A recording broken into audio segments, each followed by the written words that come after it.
Assalamualaikum warahmatullahi wabarakatuh. Jumpa lagi bersama saya Ahmad Hamdani Nasution, dan pastinya masih di channel Ahmad Hamdani Nasution. Di video kali ini saya ingin membahas secara ringkas mengenai harta gono gini ya. Saya rasa teman-teman pasti pernah mendengar kata-kata dari harta gono gini. Ada juga yang disebut dengan harta warisan, ada juga yang disebut dengan hibah, dan termasuk harta gono gini.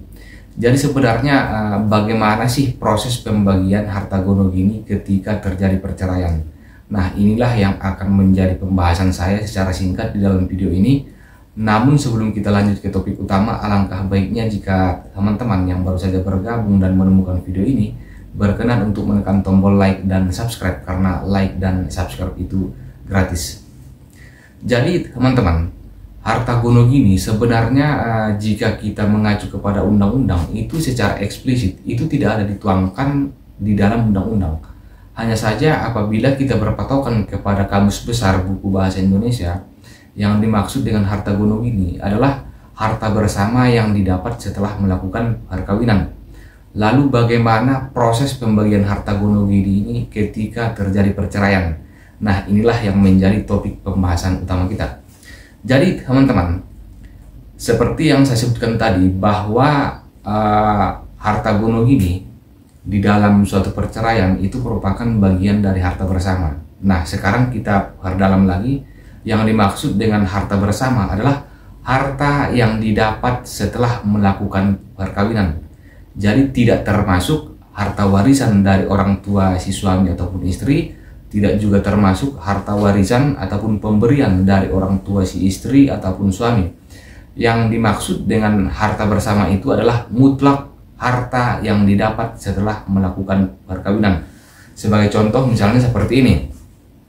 Seorang laki-laki menikah dengan seorang perempuan di tahun 2023. Ya kan? Nah, sebelum menikah si suami itu sudah memiliki satu bidang tanah seluas 200 meter misalnya.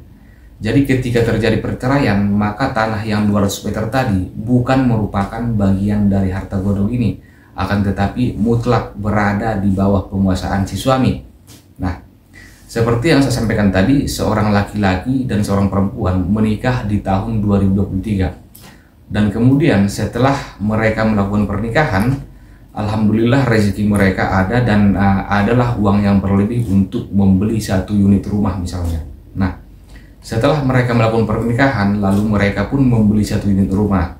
Nah, karena adanya percekcokan, adanya keretakan dalam rumah tangga, adanya ketidakharmonisan, yang pada intinya rumah tangga mereka ini tidak bisa dipertahankan, teman-teman. Meskipun sudah ada upaya yang dilakukan, baik oleh pihak keluarga laki-laki maupun pihak keluarga perempuan, yang pada intinya mereka pun bercerai di depan persidangan. Nah, terhadap rumah yang satu unit tadi yang mereka beli setelah melakukan perkawinan, itulah yang dimaksud dengan harta gono gini, atau dengan kata lain harta bersama.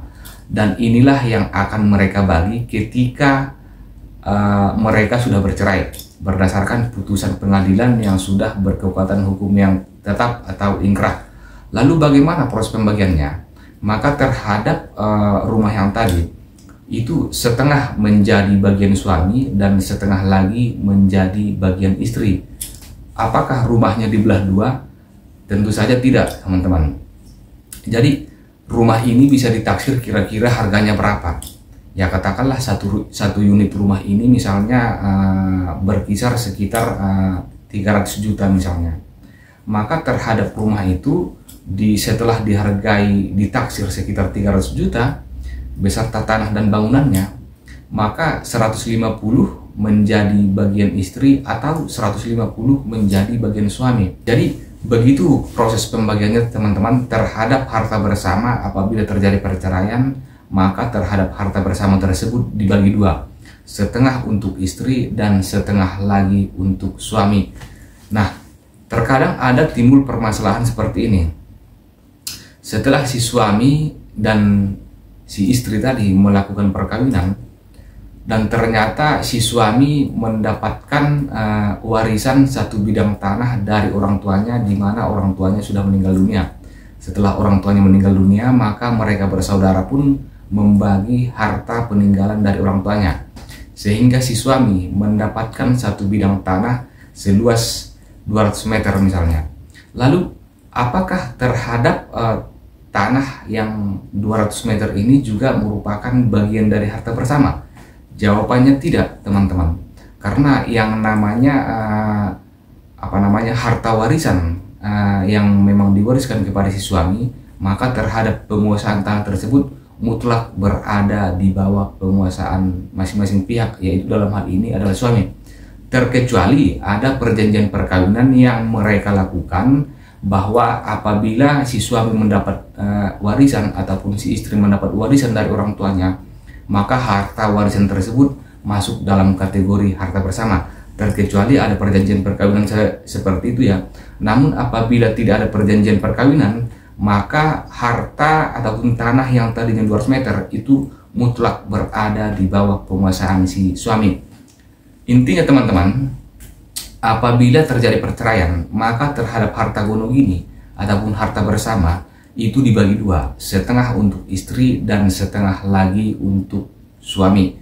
Mudah-mudahan apa yang saya sampaikan dalam video ini bisa disimak dan bermanfaat untuk menambah wawasan. Akhir kata, saya Ahmad Hamdani Nasution pamit undur diri. Assalamualaikum warahmatullahi wabarakatuh.